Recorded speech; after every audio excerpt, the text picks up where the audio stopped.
Hi friends, welcome to my channel. இன்றைக்கி வந்து இங்கே கொடைக்கானலில் வெயிலே இல்லை, அவ்வளோ நல்ல கிளைமேட்டு, நல்ல மிஸ்ட்டு, அப்புறம் லைட்டாக பனிச்சாரல், அப்புறம் லைட்டாக வெயில், இப்படியே மாறி மாறி ஈவினிங் வரைக்கும் இப்படியே தான் இருந்துச்சு. செம்ம குளிர். ஸோ அதனால் வேலை விட்டு வந்தோடனேயுமே சரி தம்பிக்கு ஏதாவது செஞ்சு கொடுக்கலாம் அப்படின்னு சொல்லி யோசித்தேன். அதனால் இப்போது ஸ்வீட் கார்ன், கேரட்டு, பீன்ஸு இதை வச்சு கட்லெட் ஸ்டைலில் ஒரு வடை செஞ்சு காமிக்கிறேன். டேஸ்ட்டு செம்மையாக இருக்கும். வாங்க எப்படி பண்ணுறதுன்னு பார்க்கலாம்.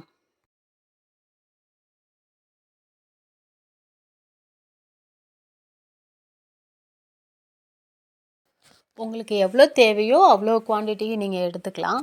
நான் வந்து ஒரு ஸ்வீட் கார்ன் எடுத்திருக்கேன். ஒரு கார்ன் எடுத்து உதுத்து வச்சுருக்கேன். அந்த ஒரு கார்னுக்கு 4 பீன்ஸு, நான் 2 கேரட்டை துருவி வச்சுருக்கேன். பீன்ஸை வந்து பொடி பொடியாக கட் பண்ணி வச்சுருக்கேன். ஒரு பெரிய வெங்காயம், அதையும் நல்லா சின்ன சின்னதாக கட் பண்ணி வச்சுக்கணும். மல்லித்தழை, அதையும் கட் பண்ணி வச்சுக்கணும். ஃபஸ்ட்டு வந்து இந்த ஸ்வீட் கார்ன் உதுத்து வச்சுருக்கோம்ல, இதை வந்து ஒரு இட்லி பாத்திரத்தில் வச்சு வேக வச்சுக்கணும். தண்ணியில் போட்டு வேக வைக்க வேண்டாம். ஏன்னா தண்ணியில் வேக வச்சோன்னா வடித்தோன்னா அதில் இருக்க சத்து எல்லாம் போயிடும். அதனால சும்மா நான் ஸ்டீமில் வேக வச்சு எடுத்திருக்கேன். ஒரு 5 நிமிஷம் வேக வச்சா போதும். அதை வேக வச்சு அப்புறம் ஒரு மிக்ஸி ஜாரில் போட்டுறணும்.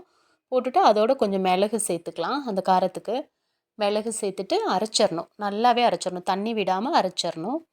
அரைச்சதுக்கப்புறம் அந்த கட் பண்ணி வச்சுருக்க பீன்ஸு, கேரட்டு, பெரிய வெங்காயம், மல்லித்தழை இதெல்லாம் ஒன்றா போட்டு மிக்ஸ் பண்ணிடணும். அதில் கொஞ்சம் கடலை மாவு, கொஞ்சம் பச்சரிசி மாவு, நமக்கு எவ்வளோ தேவையோ எடுத்துக்கலாம். பச்சரிசி மாவு போட்டால் கொஞ்சம் நல்லா வெளியில் வந்து நல்லா கிறிஸ்பியாக இருக்கும், உள்ளே நல்லாயிருக்கும் சாஃப்டாக.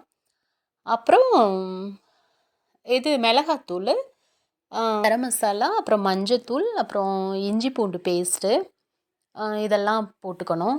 போட்டுட்டு நமக்கு எவ்வளோ தேவையோ அவ்வளோ உப்பு போட்டுக்கணும். போட்டுட்டு நல்லா பிசைஞ்சுக்கணும். பெருங்காயத்தூள் சேர்த்துக்கணும். கடலை மாவு சேர்க்குறோம்ல, அதனால பெருங்காயத்தூளும் சேர்த்துக்கணும். சேர்த்துட்டு நல்லா வந்து பிசைஞ்சிக்கணும். பிசைஞ்சிட்டு எடுத்து சின்ன சின்னதாக தட்டி உங்களுக்கு நல்லா தடிமனாக அப்படி நல்லா ரவுண்ட் ஷேப்பில் தட்டி போட்டிங்கன்னா உங்களுக்கு கட்லெட் மாதிரி இருக்கும். இல்லை கொஞ்சம் நமக்கு சீக்கிரமாக கொஞ்சம் வேகணும் அப்படின்னா வடை மாதிரி இப்படி லைட்டாக தட்டி போட்டுக்கலாம். போட்டுட்டு நல்லா எண்ணெய் வந்து நல்லா சூடாயிடணும். சூடானதுக்கப்புறம் இதை போட்ட ஒரு செகண்டில் வந்து இது குறைச்சிக்கங்க, நெருப்பை குறைச்சிக்கணும். குறைச்சிட்டு அப்படியே திருப்பி போட்டு எடுத்துட வேண்டியதான். இது ஆயில் கூட ரொம்ப குடிக்காது, ரொம்ப இழுக்காது, ஆயில் ரொம்ப இழுக்காது.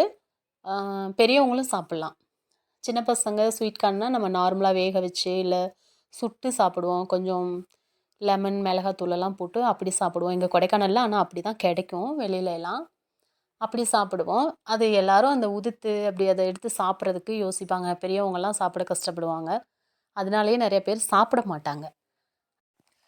அப்படி சுட்டு சாப்பிட்றதுக்கு அந்த வேக வச்சு சாப்பிடும்போது பெரியவங்களுக்கு அதை சாப்பிட ஒன்றும் பெருசாக இன்ட்ரெஸ்ட் இருக்காது.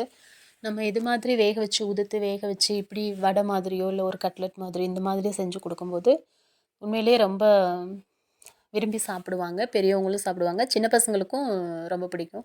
அதோட ஒரு டொமேட்டோ கெச்சப் வச்சோ இல்லை ஒரு சில்லி சாஸ் வச்சோ அந்த மாதிரி கொடுத்தோன்னா ரொம்ப இஷ்டப்பட்டு சாப்பிடுவாங்க. நல்லா சூடாக சூப்பராக இருக்கும். ஈவினிங் ஒரு ஸ்நாக்ஸு, ஸ்கூல் விட்டு வந்தோடனே சரி, பெரியவங்களுக்கும் சரி, ஒரு டீ டைமில் கொடுத்தீங்கன்னா நல்லா ஹெல்த்தியாகவும் இருக்கும், டேஸ்ட்டும் வேறு லெவலில் இருக்கும், சொல்லவே வேணாம்.